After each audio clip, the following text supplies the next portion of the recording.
तू आजा यीशु के पास, तुझे यीशु बुला रहा। तू आजा यीशु के पास, तुझे यीशु बुला रहा। यीशु बुला रहा, यीशु बुला रहा। तेरा नाम लेके चल, तुझे यीशु बुला रहा। तेरा नाम लेके चल, परमेश्वर नहीं जाना। वो यीशु जो आज से 2000 साल पहले आपके उस क्रूस पर अपना लहू बहाया, जो सताया गया, उसके हाथों पैरों में कीड़े ठोके गए, वो प्रभु यीशु मसीह तक नहीं बोला, वो सहता रहा उस क्रूस की मृत्यु को। उसने अपने आप को शून्य कर दिया, वो मनुष्य बन गया, वो दीन बना दिया अपने आप को। उसने उस क्रूस की मृत्यु सह ली ताकि हमें और आपको जीवन मिल सके। मेरे भाई बहनों, आज भी यीशु हम सबको बुला रहा है। अगर आपके रिलेटिव विश्वास में नहीं है, अगर आपका परिवार विश्वास में नहीं है, उन्हें भी बुला रहा है कि वो इस परमेश्वर के करीब आए, क्योंकि यीशु मसीह जीवन देने के लिए आया और बहुतायत का जीवन देने के लिए आया। वो आपको शांति देना चाहता, वो आपको छुटकारा देना चाहता, वो आपको नया जीवन देना चाहता है। इससे बुला रहा है कि मेरे पास आओ। अगर थके हो मेरे पास आओ, निराश हो मेरे पास आओ, कमजोर हो मेरे पास आओ, बीमार हो मेरे पास आओ। यीशु बुला रहा है, हम सबको यीशु बुला रहा है कि हम उसके करीब आए, उसके भवन में आए, उसकी आराधना के लिए आए, उसकी संगति में आए, उसको महिमा दे। यीशु बुला रहा है हम सबको। हालेलुया।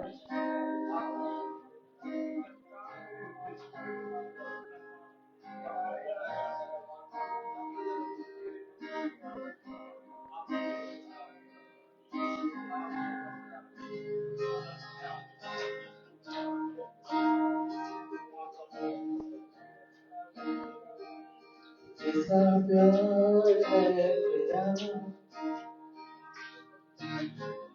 कि ऐसा तूने है किया। तेरा प्यार दे दिया,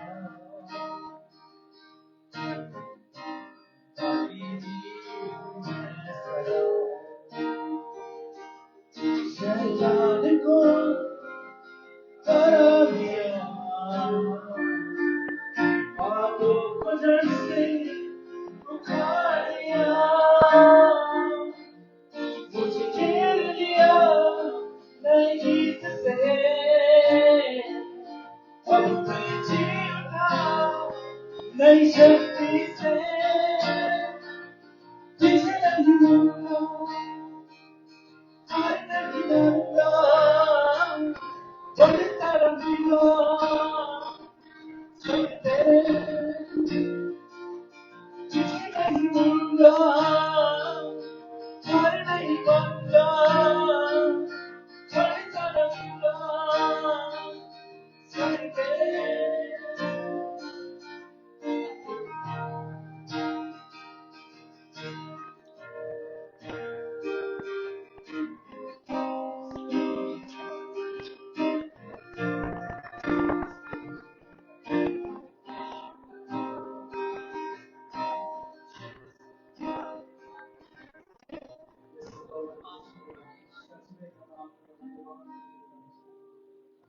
क्योंकि हम प्रभु को आपको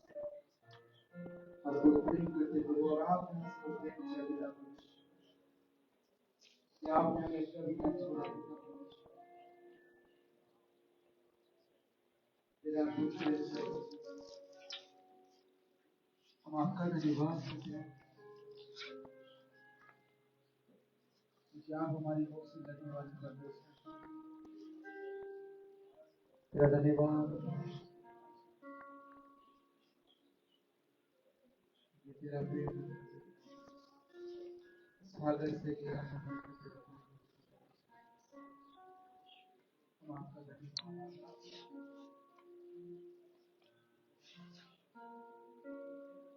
धन्यवाद हम आपके करीब आते हैं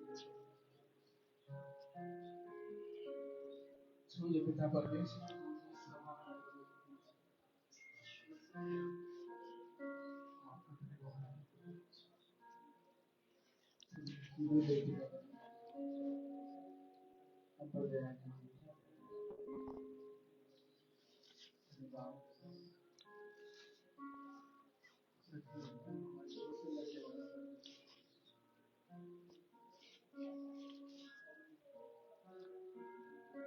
सभी को सूर्य प्रेम करने वाला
धन्यवाद सच में जो महान और अद्भुत परमेश्वर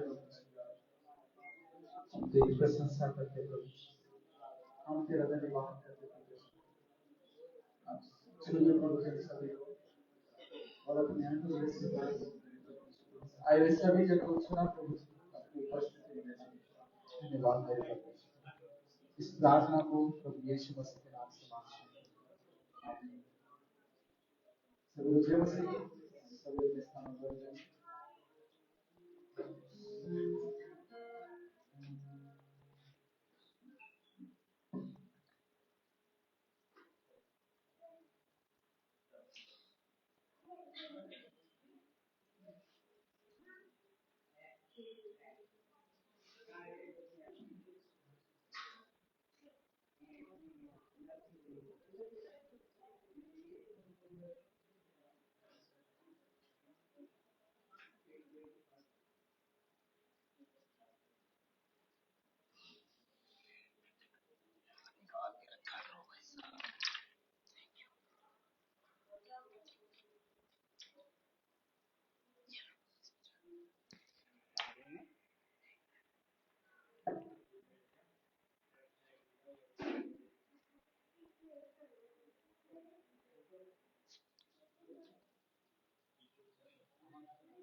सभी को जय मसीह की। प्रभु आपको आशीषित करे इस सभा में आने के लिए, और धन्यवाद कि आप बने हुए हैं। जैसा कि आप सभी जानते हैं, हमारी प्रार्थना सभा कुछ इस प्रकार से है। हमारी रविवार की प्रार्थना सभा होती है शाम में, जिसका समय है 7:15 से लेके 8:45 8:45 तक इस जगह पे। फिर हमारी मध्य साप्ताहिक प्रार्थना सभा है जो कि होती है कृष्णा सिटी LNT रोड पे, जिसका समय है शाम 7:30 बजे से लेके 8:30 बजे तक। फिर हमारी शनिवार की प्रार्थना सभा जो होती है वो होती है अजमेरा कॉलोनी में, जिसका समय है शाम 7:30 बजे से लेके 8:30 बजे तक। और लगातार आप इस भवन में बने रहें। आप सभी को पता है जो आखिरी शनिवार होता है महीने का, वो होल नाइट प्रेयर सर्विस होती है, तो उसका भी आप हिस्सा बन सकते हैं। महीने का आखिरी शनिवार, जिसका समय है रात 10 बजे से लेकर भोर के 4 बजे तक इसी जगह पे होगी, और हम बता देंगे आपको। तो इसका भी आप हिस्सा बनिए, क्योंकि ये प्रार्थना एक अद्भुत प्रार्थना सभा होती है, होल नाइट प्रेयर, और परमेश्वर ने इसका उत्तर दिया है। और हर समय परमेश्वर हमारी प्रार्थनाओं को सुनता है जब हम उसके खोजी होते हैं, हम उसके वचन का भय मानते हैं और उसमें बने रहते हैं। प्रभु आप सभी को आशीष दे। आइए प्रार्थना करते हैं। धन्यवाद पिता परमेश्वर। प्रभु एक बार फिर से हम आपके करीब आते हैं, आपकी उपस्थिति में आते परमेश्वर। धन्यवाद करते हैं प्रभु जी कि आपने हमें वो अद्भुत प्रेम प्रकट किया हमारे ऊपर। आपके अद्भुत अनुग्रह के लिए धन्यवाद पिता परमेश्वर। प्रभु जी धन्यवाद करते सुंदर से परिवार के लिए परमेश्वर जो आपने दिया पिता परमेश्वर। प्रभु हम चाहते प्रभु जी हम यूं ही आपकी संगति बने रहे पिता परमेश्वर। धन्यवाद प्रभु जी। आज की सभा को तेरे हाथों में देते प्रभु जी, आप अगुवाई करें, आप अनुग्रह करें। इस प्रार्थना को प्रभु यीशु मसीह के नाम से मांगते हैं, आमीन। आइए हमारे पार्षद का स्वागत करेंगे। हम माफी चाहूँगा, विनय भाई का स्वागत करेंगे हम।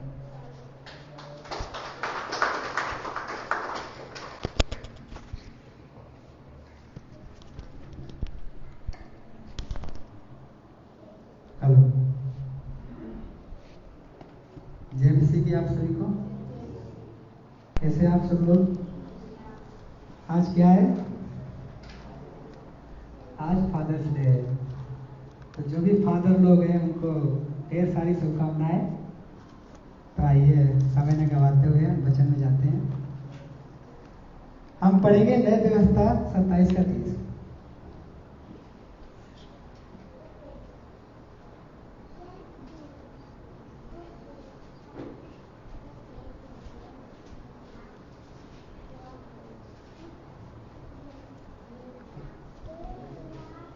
लेव व्यवस्था 27 का 30।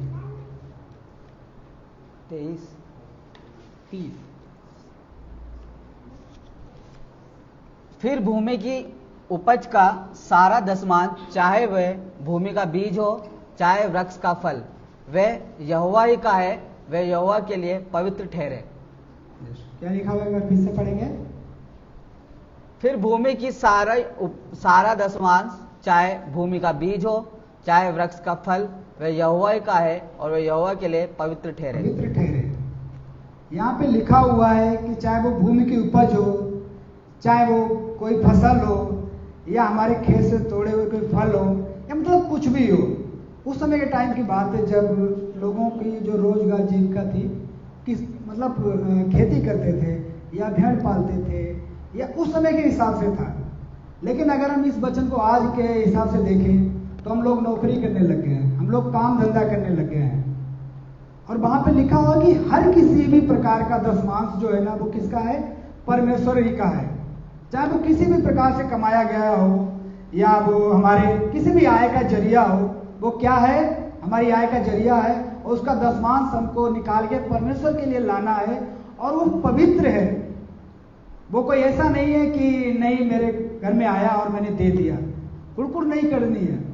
वो हमें पता है कि हाँ ये मेरा है, ये मैंने कमाया है, ये मेरे घर में आया है, और इसका दसमांश निकाल के हमें परमेश्वर के भवन में लेकर जाना है। और वो कलीसिया में आएगा और कलीसिया के कार्य के लिए इस्तेमाल होगा, परमेश्वर के कार्य के लिए इस्तेमाल होगा। बहुत सारे कार्य होते हैं कलीसिया में, बहुत सारी चीजें होती हैं। मेंटेनेंस हो गया, या चेयर का खर्चा हो गया, इसका बिजली का बिल हो गया, या जो मिशनरी हमारे साथ काम करते हैं उनको सपोर्ट करना हो गया, या लोगों को सुसमाचार जो सुनाते हैं, टेक्स्ट हो गया, बाइबल हो गया। यानी इसमें बहुत सारी चीजें आती हैं। ये किससे होता है? जब हम अपनी मुट्ठियों को खोलते हैं, जब हम अपने दान को देते हैं, और जब हम परमेश्वर पे भरोसा करते हैं। और जो दसमांश हमें निकालना है, वो जब भी हमारी सैलरी आती है, या हमारा कुछ भी खेत की फसल आती है, हमको पहले निकाल के रखना है। ऐसा नहीं है कि दसमांश चलो हमें 10 तारीख को सैलरी मिली है और हम उसको 20 या 30 तारीख तक इंतजार कर रहे हैं कि अगर इसमें से कुछ बचेगा तो हम परमेश्वर के लिए लेके जाएंगे। नहीं, हम उस पर भरोसा करते हैं कि परमेश्वर तूने मुझे ये दिया है, इसका 10% मैं परमेश्वर के लिए निकाल रहा हूँ, और तो इसमें भी मुझे आशीषित करना। मैं जस्ट बहुत पहले की बात मुझे ध्यान आ रही है कि पास्टर बोल रहे थे, ये थोड़ी पहले की बात है, कि कई बार जब गांव में फसल होती है, गेहूं होता है, तो हम उसको रखते हैं हमारे घर में खाने के लिए। तो मान के चलिए 10 कुंटल हो गया, लेकिन हम 15 कुंटल रखते हैं, क्या सोच के कि हमारे बुरे वक्त में काम आएगा। यानी हम पहले से सोच के चल रहे हैं हमारे बुरे वक्त में काम आएगा। क्या हम खुद से ही अपने आप को श्राप नहीं दे रहे कि हम पे बुरा वक्त आएगा जब ये चीज हमारे काम आएगी? यानी हम पहले से इतना सोच के चल रहे हैं। क्या हम परमेश्वर पे भरोसा नहीं कर सकते कि परमेश्वर ये जो है इतने में तो मेरी पूर्ति करना, और जो कुछ भी है मैंने अपने आप को तेरे हाथों में सौंप दिया है, और तू ही मुझे लेकर के चलना। क्या वो हमें आशीषित नहीं करेगा? क्या वो विश्वास है कि परमेश्वर नहीं है? क्या अभी तक उसने हमें नहीं संभाला है? क्या आगे वो हमें नहीं संभालेगा? क्या हमें भरोसा लेकर के चलते हैं? अगर हम एक विश्वासी हैं तो हमें यह भरोसा लेकर के जरूर चलते हैं। हम दूसरा वचन पढ़ेंगे, भजन संहिता 96 का 8, 96 का 8।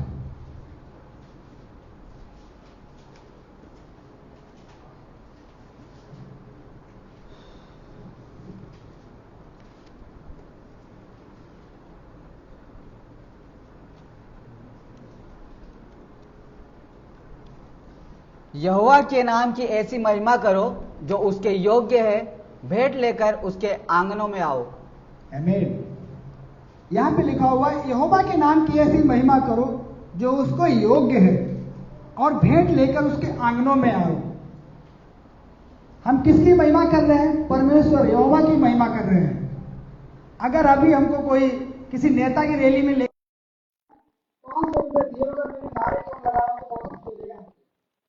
लेकिन हम परमेश्वर के भवन में आते हैं, हम परमेश्वर को अपनी महिमा देते हैं, परमेश्वर के नाम को ऊंचा उठाते हैं, हम भेंट परमेश्वर के लिए देते हैं।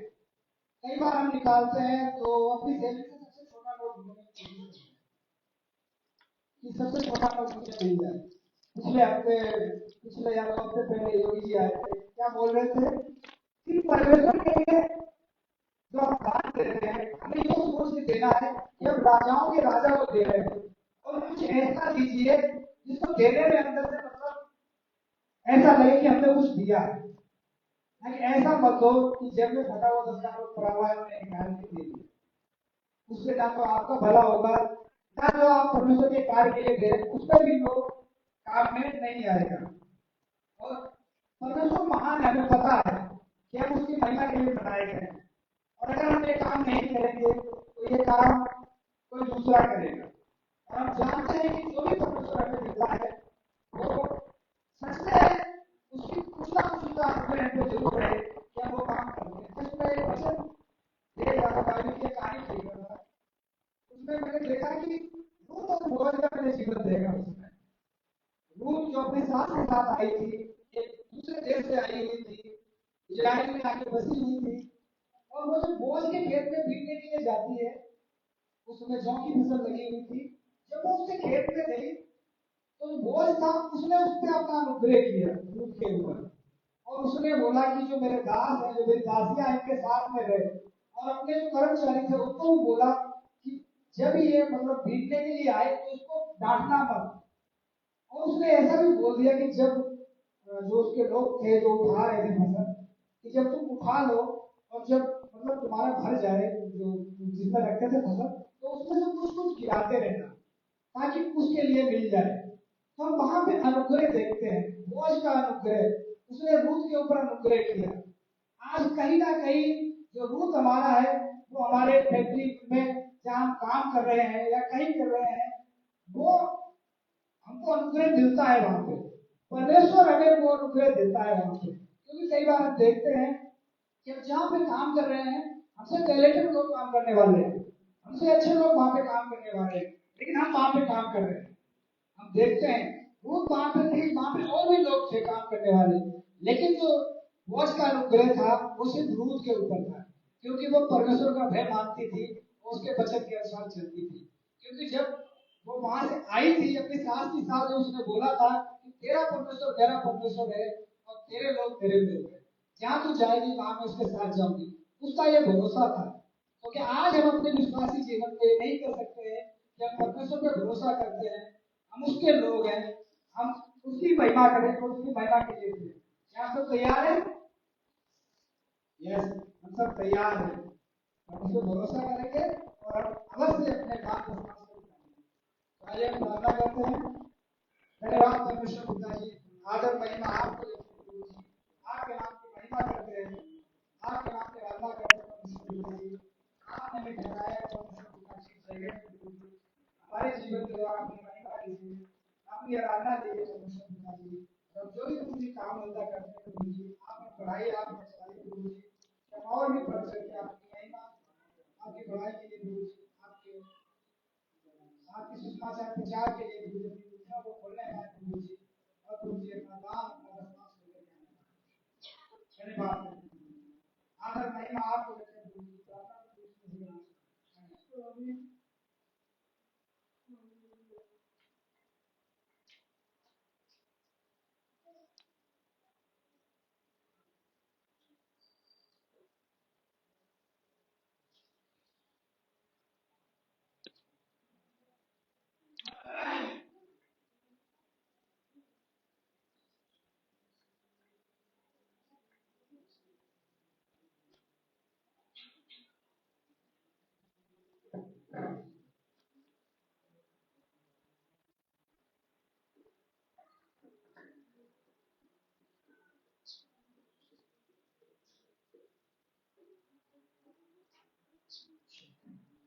सभी को जय मसीह की। सब लोग ठीक है? लग तो नहीं रहा है, मुस्कुरा भी रहे, थोड़ा हल्के में ऐसा लग रहा है, थोड़ा खुल के मुस्कुरा ले रहे। फादर्स लोग ठीक है, तबियत ठीक है,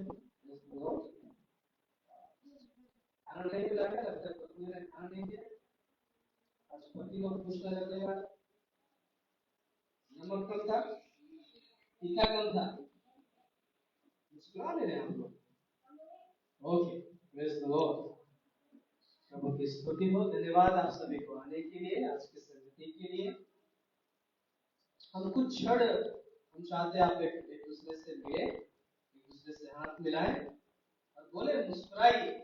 बोलेंगे हम लोग, अपने पड़ोसी को देखिए, हाथ मिलाइए, मुस्कुराइए परमेश्वर की ओर। कुछ शर्माइए मत। बोलेंगे हम सब एक साथ, चलिए हाथ मिलाइए, आंचल के लिए मुस्कुराइए।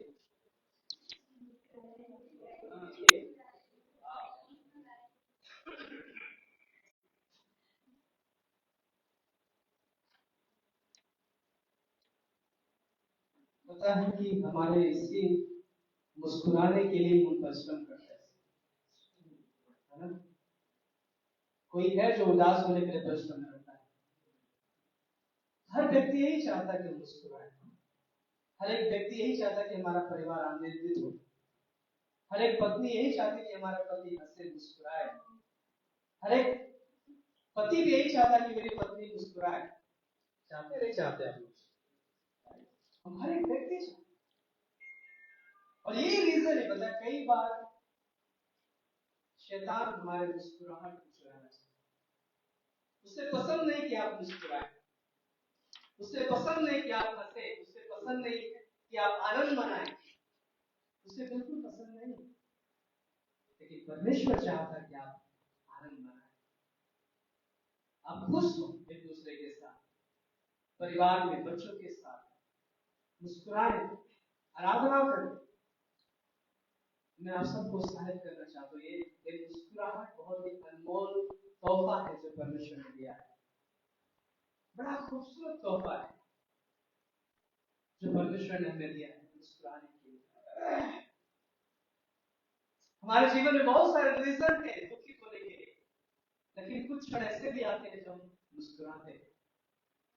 शादी आती है, हम मुस्कुराते, जन्मदिन आता है, मुस्कुराते। ये तो शादी में भी पिताजी मुस्कुराते नहीं है क्योंकि लोग इतने जाते हैं, है ना? बारात आएगी, बाइक देना है, क्या देना है, दहेज देना है, पता चला दूल्हा नाराज हो जाए, दूल्हे का पिताजी नाराज हो जाए। गाँव में ऐसा होता है, तभी वो मुस्कुराते नहीं, तो उसकी मुस्कुराहट से जाती है। लेकिन इस चीज से ध्यान रखिए भाई, उन्होंने कहा अपने बोझ को परमेश्वर पर डाल दो,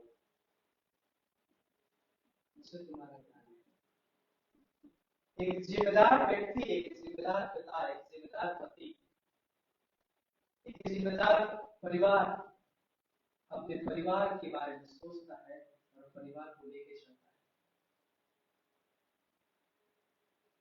और हम आज बात करेंगे परमेश्वर के द्वारा, परमेश्वर में आत्मिक अगुवाई में एक जिम्मेदार व्यक्ति कैसे चलता है।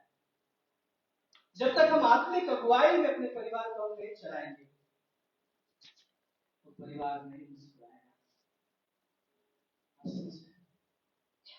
और हम आज बात करेंगे बाइबल में नूह के बारे में। आपने देखा नूह की स्टोरी सुना आपको?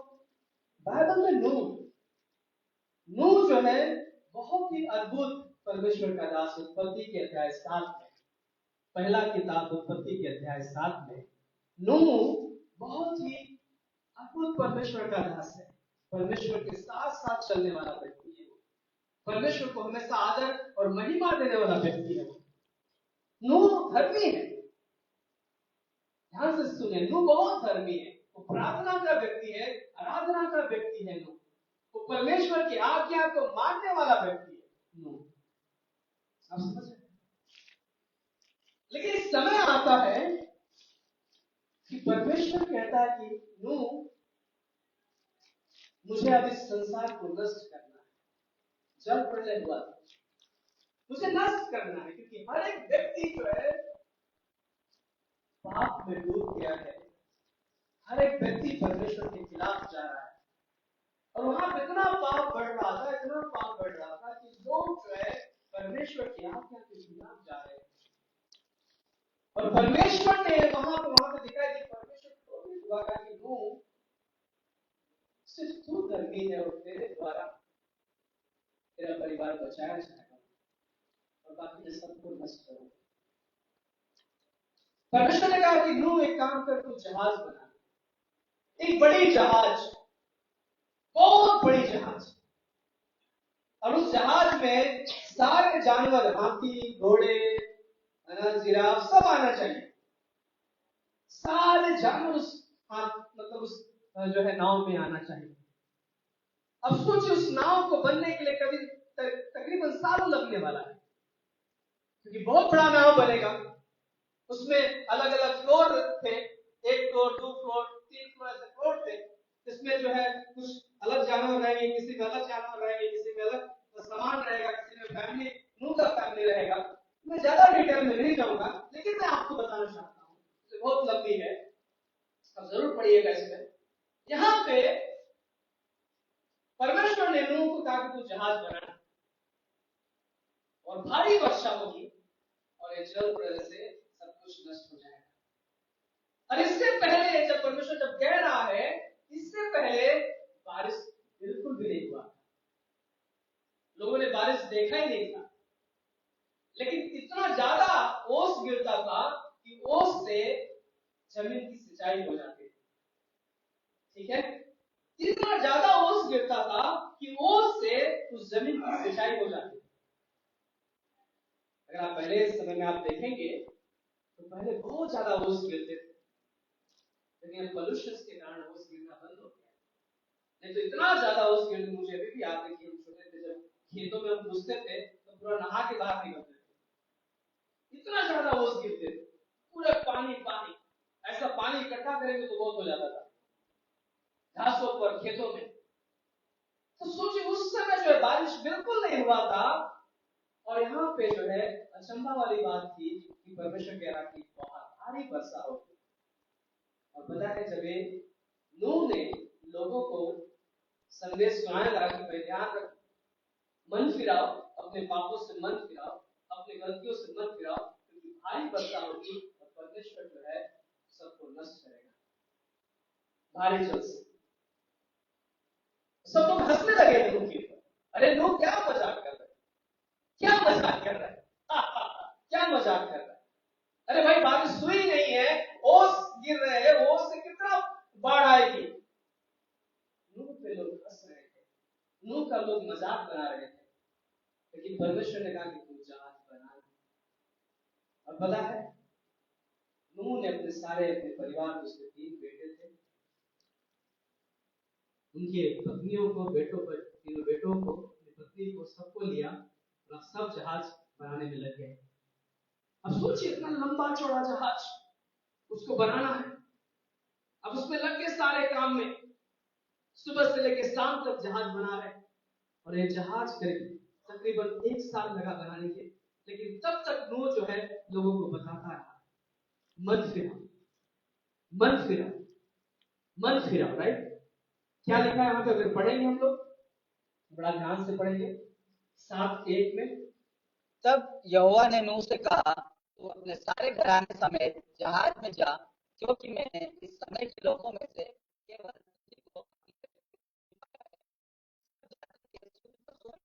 तू 7 जोड़े अर्थात नर और मादा लेना। यहाँ पे लिखा सब जोड़ों के बारे में, और डिटेल में नहीं जा रहा हूँ, लेकिन यहाँ पे परमेश्वर ने क्या कहा, और यहोवा ने नूह से कहा तू अपने सारे घराने समेत जहाज में जा, क्योंकि मैंने इस समय के सारे लोगों में से केवल तुझी को धर्मी ठहराया है, केवल तुझी को धर्मी ठहराया, सारे लोगों में से।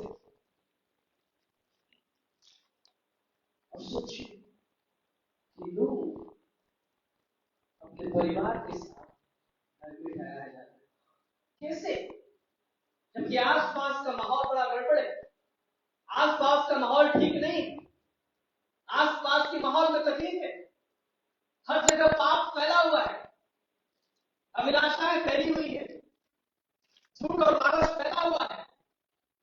ऐसे समय में आप सोचिए कि एक परिवार कैसे धर्मी रह सकता है, कैसे रह सकता है। आप देखते हैं कई बार आप विश्वासी होने के नाते आप बाहर जाते, लोगों से मिलते, परिवार में, रिश्तेदारों में जाते हैं, हर जगह आप देखेंगे कि नशा है, पाप है, लड़ाई है, झगड़े हैं, विरोध है, झूठ है, एक दूसरे को नीचा गिराना है। और ऐसे समय में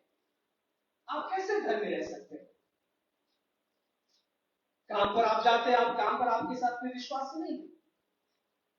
स्कूल में कॉलेज में जाते हैं आप, स्कूल के कॉलेज में आपके साथ कोई विश्वास नहीं है। कई बार घर में आप भी अकेले हैं, कई बार कोई विश्वास नहीं है। और ऐसे समय में जहां पे आपको कई बार हो सकता है कि आप प्रार्थना कर रहे हो और आपके आसपास क्या प्रार्थना कर रहे हो, कई बार आपका जब आसपास सब विश्वास नहीं होते, कई बार आपका प्रार्थना करने का भी मन नहीं करता होगा। हम कैसे करें प्रार्थना? हम कैसे प्रार्थना करें? हम कैसे परमेश्वर के वचन को पढ़ें? आपके रिश्तेदारों के बीच में आप जाते हैं, कई बार आपको समय मिलता है कि आप प्रार्थना करें, कई बार आपको देखते हो कैसे प्रार्थना करें। कई बार रिलेटिव में जाता हूँ, मेरे कई सारे रिलेटिव जो अविश्वासी हैं, तो मैं वहां पर अपना सुबह उठ के अपना बाइबल पढ़ता हूँ, फिर उसके बाद प्रार्थना करता हूँ, तो देखते रहते हैं। उन्हें पता है मैं विश्वासी हूँ, उन्हें पता है मैं परमेश्वर का सेवा करता हूँ, इसके बावजूद भी मैं उन्हें परमेश्वर के बारे में बताता हूँ। लेकिन मैं मेरा विश्वास, मेरी प्रार्थना करना, मेरा आराधना करना मैं नहीं छोड़ता, मैं उनके साथ समझौता नहीं करता, नहीं करता। कितना भी कुछ हो, उनके साथ में समझौता नहीं करता। तो ऐसे समय में आप सोचिए कि वो धर्मी है, जहां की चारों तरफ ऐसा माहौल है, लेकिन सिर्फ वही धर्मी नहीं है, लेकिन उसने अपने परिवार को भी धर्मी ठहरा के रखा है, उसने अपने बच्चों को भी धर्मी ठहरा के रखा है, उसने अपने बच्चों को भी सिखा रहा परमेश्वर की आज्ञा के बारे में। जब वो नाव बना रहा है, सारे बच्चे उसके साथ खड़े हैं। ऐसा कोई नहीं बोल रहा। कई बार आप कलीसिया जाते हैं, कई बार आपके बेचारे कहां जा रहे हो सकता है आपके बच्चे लोग कहां जा रहे हैं कलीसिया, अरे किधर जा रहे हो आराधना, अरे क्यों, क्या कर रहे हो, क्या बाइबल पढ़ रहे हो, क्या प्रार्थना कर रहे हो सकता है। लेकिन आप ऐसा नहीं, अपने बच्चों को कह रहा है कि तुम इस परमेश्वर की सेवा में सहभागी हो, वो बोले उसके साथ खड़े। पिता, एक जिम्मेदार व्यक्ति क्या करता है, सिर्फ अपने आप को नहीं, लेकिन अपने परिवार को भी परमेश्वर के साथ लेकर चलता है। सिर्फ खुद को नहीं, लेकिन अपने बच्चों को भी, अपने पत्नी को भी, अपने परिवार को भी परमेश्वर के साथ लेकर चलता है। और यहां पे जिम्मेदार व्यक्ति के बारे में बातचीत कर रहा हूं। उन्होंने सिर्फ प्रार्थना जब करता था, वो अपने परिवार के साथ करता था और परमेश्वर की आज्ञा को उन्हें सिखाता था। कई बार यहाँ पे बहुत सारे पिता लोग हैं, कई सारे पत्नियां, बच्चे, बहुत सारे लोग हैं, लेकिन कई सारे लोगों को ऐसे भी स्थिति है, कितने ऐसे परिवार है जो कलीसिया में नहीं जाते, कितने ऐसे परिवार है जो कलीसिया में नहीं जाते, कितने लोग, कितने ऐसे भी परिवार है जो प्रार्थना नहीं करते या विश्वास नहीं करते, लेकिन आप उनकी जरूरतों को पूरी करते हैं। उन्हें कपड़े चाहिए, वो आपके पास आते हो, बोलते हैं मुझे कपड़े चाहिए। उन्हें फीस चाहिए, आप उन्हें फीस देते हो। उन्हें खाना चाहिए, आप खाना देते हो। लेकिन आप ये नहीं बोलते हो कि परमेश्वर मुझे देना चाहिए तो तुम्हें देगा। क्या तुम परमेश्वर विश्वास करना चाहो? मैं मेरे बच्चों से कहता हूं कि तुम्हारे फीस, तुम्हारे जरूरतों के बारे में आप परमेश्वर से मांगो, क्योंकि मैं भी परमेश्वर से मांगू, तुम्हें मेरे पास नहीं, तुम्हें देने के लिए तो प्रार्थना करोगे। एक बार बताऊं तो मैं बोलता हूं, 8 घंटे तक बैठा रहता हूं घुटने में, प्रार्थना करो, मांगो परमेश्वर से। तुम्हें फीस चाहिए, परमेश्वर से मांगो। कपड़े चाहिए, तुम्हें परमेश्वर से मांगो। जब उन्हें मिल जाता है या करते हैं, मैं बोलता परमेश्वर का धन्यवाद हो कि परमेश्वर ने तुम्हें दिया है। तुम ये मत सोचो कि नहीं, चलो मैं परमेश्वर विश्वास नहीं करूं और मेरा जरूरत तो पूरी हो रही है। लेकिन एक पिता होने के नाते मुझे उन्हें सिखाना है कि ये जो आशीष मिल रही है, ये परमेश्वर की ओर से मिल रहा है। एक पति होने के नाते मुझे मेरी पत्नी को सिखाना है कि आशीष जो मुझे मिल रहा है, ये परमेश्वर देता है। एक मुखिया होने के नाते मुझे सिखाना है मेरे परिवार को कि जो आशीष मिल रही है, परमेश्वर मुझे देता है। जो मैं सुबह उठ के घुटने में जाके मुझसे प्रार्थना करता हूँ कि प्रभु आज पूरे दिन मुझे मदद करना, काम करने की। जब मैं सुबह उठता हूँ, मैं प्रार्थना करता हूँ, प्रभु आज मुझे दिहाड़ी के लिए मदद करना या नौकरी के लिए, काम के लिए, जॉब के लिए मदद करना। लेकिन तुम कई बार उसे देखते हो और इग्नोर करके चले जाते हो। पत्नी कई बार देखते इग्नोर करके चले जाते हैं, बच्चे कई बार देखते इग्नोर करके चले जाते हैं। लेकिन पता है वही प्रार्थना मुझे पैसे देता है, मैं मेहनत करता हूँ और फिर मैं तुम्हारे लिए देता हूँ। लेकिन कभी बोलते हो पिताजी जी तुमने प्रार्थना किया साल वो पैसा जो मिला है उसके लिए धन्यवाद देना चाहिए नहीं, क्योंकि आप नहीं सिखाते हो, आप परमेश्वर का भय मानना नहीं सिखाते हो। कई बार हो सकता है कि बहुत सारे ऐसे परिवार होंगे जिसके बच्चे जो है वो जो पैसा कमा करके मेहनत करके दे साल हो सकता है वो जो जाकर के जुआ खेल के उड़ा रहे हो सकता है वो ड्रिंक करके उड़ा रहे होंगे, हो सकता है क्योंकि आप प्रार्थना करके जा रहे हो, परमेश्वर आपको देता है और उसका भी गलत इस्तेमाल कर रहे हो सकता है कि आप उन्हें स्कूल भेज रहे हो और स्कूल की जगह गलत काम के लिए इस्तेमाल कर रहे हो। आप सोचिए परमेश्वर ने आपको आशीष दिया है और वो आशीष का इस्तेमाल कहीं गलत हो रहा है। आप नहीं चाहते कि आप अपने बच्चों को, अपने परिवार को, अपनी पत्नी को आप बताएं कि परमेश्वर नूह जो है अच्छा से अपने परिवार की अगुवाई कर रहा है और बाइबल कहती है कि नूह तू यही एक धर्मी है, सारे लोगों ने देख लिया कि तू धर्मी है। परमेश्वर ने अय्यूब से यही बात कहा कि अय्यूब विश्वास योग्य, खरा और धर्मी है। वहां पर लिखा है कि अय्यूब अपने बच्चों के साथ परमेश्वर के भवन जाता था, उनके लिए भेंट चढ़ाता था। जब वो किसी के घर से आते थे भोजन करके या शादी पार्टियों से, राइट?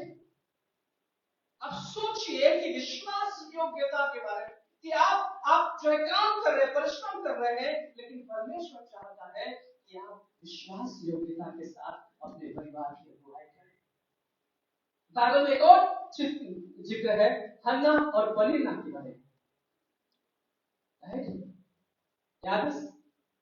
पहला सामुएल की किताब में हम लोग पढ़ेंगे, पहला सामुएल की किताब में एक से पढ़ेंगे हम लोग, इसमें क्या लिखा है, बड़ा ध्यान से पढ़िए। एफ्रेम के पहाड़ी देश में एफ्रेम के पहाड़ी देश के रामातेस सोपिम नगर का निवासी एलकाना नामक एक पुरुष था। एलकाना नामक एक पुरुष था, वह एफ्रेमी था और सूत के पुत्र तोहू का परपोता, एलिहू का पोता और यरोहाम का पुत्र था।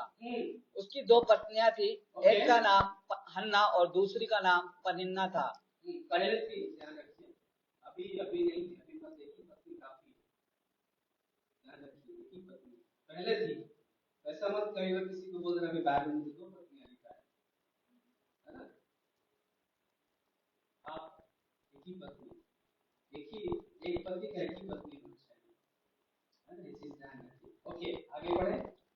पनिन्ना के तो बालक हुए, परंतु हन्ना के कोई बालक ना हुआ।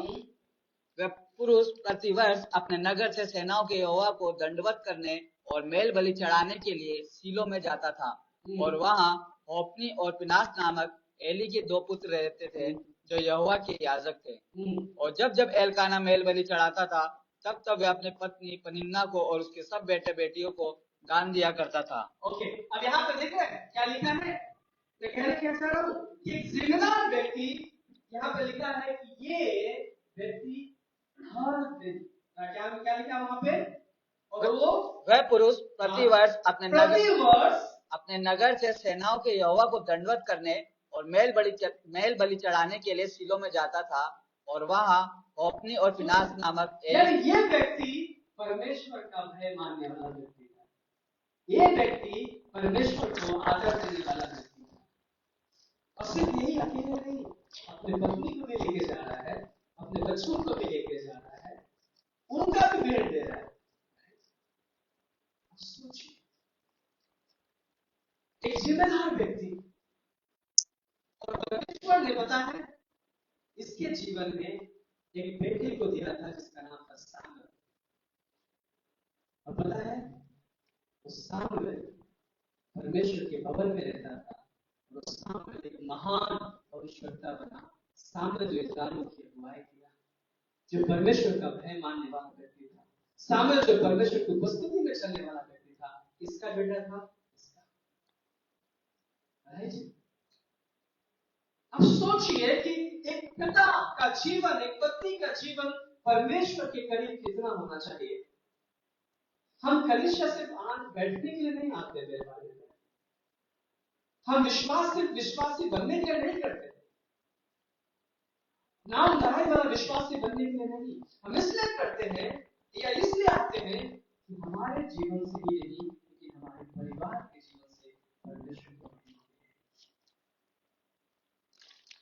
एक पति या एक पत्नी है, पति का जिम्मेदारी, एक मुखिया की जिम्मेदारी सिर्फ ये नहीं है कि उसकी जरूरतों को पूरी कर रहा है, लेकिन उसकी ये जिम्मेदारी है कि क्या वो परमेश्वर की उपस्थिति में चल रहा है, क्या वो परमेश्वर के साथ चल रहे हैं। वो जिम्मेदारी है कि क्या वो परमेश्वर के साथ चलते हैं, क्या उसकी उपस्थिति में चलते हैं, क्या परमेश्वर को पहला स्थान देते हैं। एक मुखिया की जिम्मेदारी की मेरे भाई, बहुत सारे ऐसे लोग हैं, हम कई बार कैजुअल लेते हैं। पता जब मैं विश्वासी बना था तो मैं ट्रेनिंग के लिए जाने वाला था कि मैं और भी परमेश्वर के बारे में जानूं, और मुझे काफी दूर जाना था। लेकिन उससे पहले मुझे एक सेवक ने, एक पास्टर ने बोला कि तुम सेवा करना चाहते हो, लेकिन सेवकाई की शुरुआत या विश्वास की शुरुआत तुम्हारे घर से होना चाहिए। और उस समय जब मैं विश्वासी था तो मैं अकेले था, मेरी माँ, मेरा भाई, मेरे फैमिली विश्वासी नहीं था, कोई विश्वासी नहीं था। मैंने बोला इस शुरुआत मेरे घर से करूंगा, जब तक ये विश्वासी नहीं बनते। मैंने बात ठान लिया, मैं रात दिन परमेश्वर के सामने प्रार्थना करता था, उन्हें हर एक मौका छोड़ता नहीं था कि उन्हें किसी न किसी बहाने परमेश्वर के करीब लेके जाऊं, किसी न किसी बहाने में कलीसिया में लेके जाऊं, किसी न किसी बहाने उन्हें प्रार्थना में बैठाऊं। हर मौका मैं छोड़ता नहीं था, और धीरे धीरे करते करते मेरी प्रार्थना में 3-3 घंटे तक परमेश्वर के सामने प्रार्थना करता था, और केवल उपवास करता था, बैठे रहता था कि प्रभु तू काम कर सकता है, तेरे कुछ भी असंभव नहीं। और एक समय आया कि मेरी माँ, मेरा भाई, मेरी बहन सब विश्वासी बने, और फिर मैं उसके बाद में सेवकाई करूंगा। और सिर्फ वही नहीं, मेरे घर में मेरे चाचा, रिलेटिव सारे विश्वासी बने। मेरे भाई बहन, मुझे गर्व होता है, मुझे गर्व होता है कि जब मैं प्रार्थना में बैठता हूँ तो मेरे साथ मेरा परिवार भी बैठता है। मुझे गर्व होता है कि जब परमेश्वर के बारे में किसी को बताता हूँ तो मेरा परिवार मेरे साथ खड़ा होता है। मुझे गर्व होता है कि जब परमेश्वर के सामने घुटने में जाते, उपवास करते, मेरा परिवार भी हमारे साथ प्रार्थना में बैठता है। शैतान को मौका नहीं देता कि मेरे घर में किसी के जीवन में काम करे। अगर मान लीजिए मेरा परिवार विश्वासी नहीं है, शैतान उनके जीवन में काम करेगा। जब उनके जीवन में काम करेगा तो मुझे तकलीफ होगा, मुझे तकलीफ होगा। कई बार मेरा विश्वास डगमगा जाएगा, प्रभु मेरे बच्चों के जीवन में या मेरे पत्नी की या मेरे परिवार के जीवन में कैसे होगा।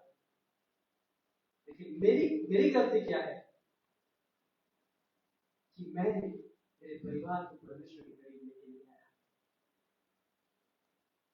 ये बहुत बड़ी जिम्मेदारी है मेरे भाई। हम अपने बच्चों से बहुत प्यार करते हैं, लेकिन क्या आप चाहते हैं कि आपके बच्चे अविश्वास में भी शैतान के बहकाव में जीवन देता है, उस पाप और नशा में जीवन देता है, उस बुराई में जीवन देता है, उस अंधकार में जीवन देता है? क्या आप चाहते हो कि आपकी पत्नी संसार में जीवन देता है, पाप में जीवन देता है? क्या आप चाहते हो कि आपके पति संसार में जीवन देता है? मैंने ठान लिया था कि जब तक ये विश्वास में नहीं आएंगे, हे प्रभु, मैं प्रार्थना उपवास करता रहूंगा और इन्हें हर मौके नहीं छोड़ूंगा कि परमेश्वर के करीब लेके जाऊंगा। मेरे भाई और बहनों, कई बार आपको समझना है कि हम जिस उद्धारकर्ता के बारे में बात कर रहे हैं, वो उद्धारकर्ता कोई काल्पनिक घटना नहीं। हम जहां पर संगति कर रहे हो कोई काल्पनिक घटना नहीं, वही परमेश्वर जो सर्वशक्तिमान परमेश्वर, जिसने हमें और आपको चुना, जिसने हमें बचाया है, जिसने हमारे लिए क्रूस पर जान दिया, जिसने हमारे लिए अपने आप को मारा, उस क्रूस पर लटका दिया, उसके हाथों पैरों में कीड़े ठोके गए, उस परमेश्वर के बारे में बात कर रहा हूं। वो परमेश्वर समझौता नहीं करता, हम समझौता नहीं करते मेरे भाई। हम पवित्र आत्मा के खिलाफ काम नहीं करते, हम समझौता नहीं कर, चलो झूठ भी चल जाता है, कई सारे विश्वासी सोचते होंगे अरे झूठ भी चल जाता है, देखो विश्वासी तो बोलता है। परमेश्वर ने पवित्र आत्मा जो हमारे जीवन में दिया है झूठ बोलने के लिए नहीं, पाप करने के लिए नहीं, बुराई करने के लिए नहीं। बाइबल में साफ लिखा है डरते और कांपते हुए परमेश्वर के करीब आओ, डरते और कांपते हुए परमेश्वर के पास आओ।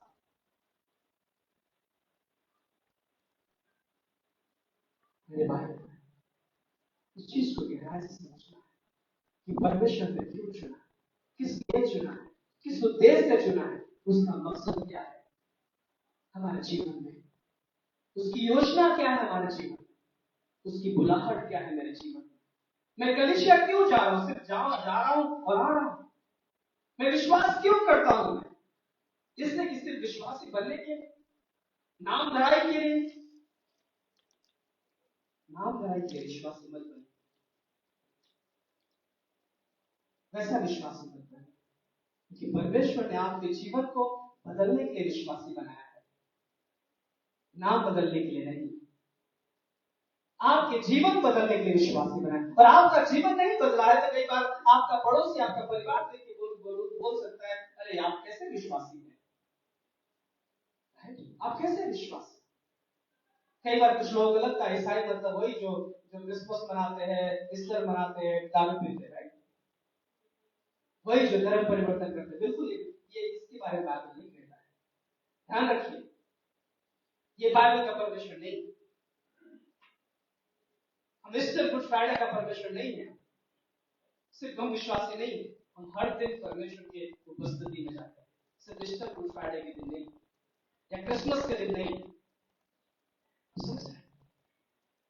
हम जानते हैं यीशु मसीह हमारे दुनिया में आया था, वो क्रूस पे गया, मारा गया, गाड़ा गया, तीसरे दिन जी उठा, हम उस परमेश्वर पर विश्वास करते हैं जो हमारे जीवन को बदलता है। सिर्फ मेरे नहीं लेकिन मेरे द्वारा मेरे परिवार के जीवन को बदलता है, मेरे द्वारा मेरे कॉलोनी के लोगों के जीवन को बदलना चाहता है, मेरे द्वारा लोगों के विश्वास को बदलना चाहता है। एक व्यक्ति से मैंने बातचीत कर रहा था,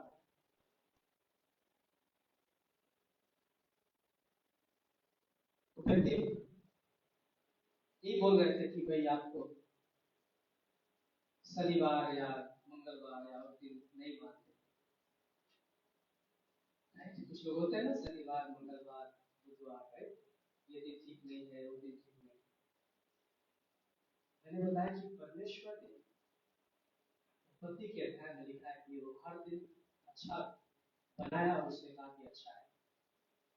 आप मुझे बताइए कौन से दिन इंसान नहीं मरता है, या कौन से दिन इंसान इस धरती पे भूकंप नहीं आता, या कौन से दिन प्रॉब्लम्स नहीं आते, कौन से दिन एक्सीडेंट्स नहीं होते। मंगलवार के दिन नहीं होते, या मंगलवार के दिन इंसान नहीं मरता, या शनिवार के दिन इंसान नहीं मरता। बताइए मुझे कौन सा दिन ऐसा। हर दिन अगर इंसान मरता है, हर दिन इंसान, एक घर में अगर कोई मातम हो रहा है तो एक घर में कोई खुशियां मना रहा है, चाहे मंगलवार हो चाहे शनिवार। यानी हर दिन परमेश्वर ने अच्छा बनाया, लेकिन हम और आप क्या कर रहे हैं, उसके खिलाफ कर रहे हैं। क्योंकि मेरे जीवन में प्रॉब्लम है, मेरे अंदर प्रॉब्लम है, इसलिए मुझे वो दिन खराब दिख रहा है। एक बार मैं ऐसे जा रहा था और मेरे सामने से एक बिल्ली रास्ता काट दी और एक व्यक्ति खड़ा हो गया, वो निकल ही नहीं रहा है, और जैसे मैं निकला फिर उसके बाद वो निकला। सोचिए क्यों रास्ता काट दिया, कुछ हो जाएगा।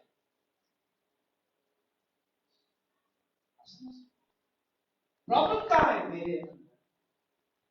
प्रॉब्लम आपके अंदर नहीं, मेरे अंदर प्रॉब्लम है।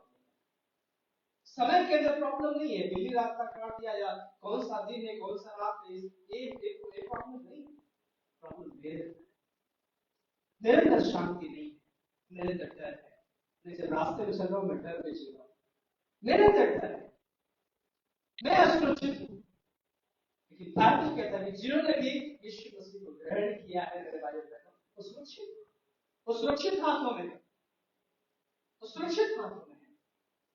चाहे किसी कोई भी दिन क्यों ना हो, वो सुरक्षित हाथों में है। कई बार लोग बोलते हैं कि भाई कुछ चांद में वो कम हो जाता है ना, क्या बोलते हैं उसको, ग्रहण बोलते हैं, उस दिन ये मत करना वो मत करना बोलते हैं। हम सुरक्षित हाथों में, मेरे भाई का ध्यान रखना, हम सुरक्षित हाथों में हैं, हम सुरक्षित हाथों में हैं। हमारे परमेश्वर का हाथ इतना कमजोर नहीं है जिसने सारी सृष्टि को बनाया। चांद और सूरज किसने बनाया? परमेश्वर ने बनाया। उसके हाथों में हम सुरक्षित हैं, हम सुरक्षित हैं उसके हाथों। लेकिन इस बात का ध्यान रखना कि क्या आपका परिवार सुरक्षित है, क्या आपके बच्चे सुरक्षित, क्या आपकी पत्नी सुरक्षित है, क्या आपके पति सुरक्षित है? अगर नहीं तो आज से एक जिम्मेदार पिता होने के नाते, एक जिम्मेदार मुखिया होने के नाते, एक जिम्मेदार व्यक्ति होने के नाते उनको भी परमेश्वर के भवन में लाइए, उनको भी विश्वास में लेके आइए, उनके लिए भी प्रार्थना करें, क्योंकि उन्हें भी परमेश्वर की जरूरत है। अगर आप उनसे प्रेम करते हैं मेरे भाइयों बहनों, तो आप नहीं चाहोगे कि वो अंधकार में जाए, आप नहीं चाहोगे कि वो असुरक्षित हाथों में रहे, आप नहीं चाहोगे कि उनके जीवन में कुछ ऐसा हो, आप चाहोगे कि वो बचाया जाए। हालेलुया। अगर आप प्रेम करते हो, अगर आप प्रेम नहीं करते हो, छोड़ दीजिए, जाने दीजिए जहां जा रहा है। फिर बाद में आप मत रोइए, अरे मेरा बेटा ऐसा चला गया, या मेरी पत्नी या मेरे परिवार में चला गया, या मेरे माता पिता ऐसा हो गया। फिर आप मत रोइए, क्योंकि आपने जिम्मेदारी नहीं ली, आपने जिम्मेदारी नहीं ली। पति होने का, पति होने का, पिता होने का, भाई होने का आपको जिम्मेदारी नहीं ली। अगर लिया होता तो आप आज गोपियों के साथ परमेश्वर की महिमा कर रहे थे। लिया होता तो भी परमेश्वर की महिमा सुनिश्चित होती। इसलिए मेरे भाई बहन चाहता है परमेश्वर की महिमा सुनिश्चित। आइए प्रार्थना करें। धन्यवाद परमेश्वर, हम आपके करीब आते हैं परमेश्वर।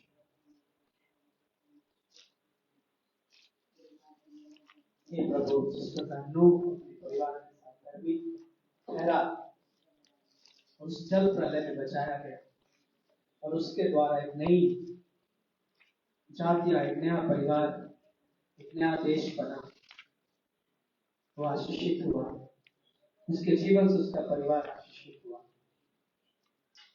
उसके नाम को आज हम देख सकते हैं, धर्मी घोषित किया, विश्वास योग्य रहा।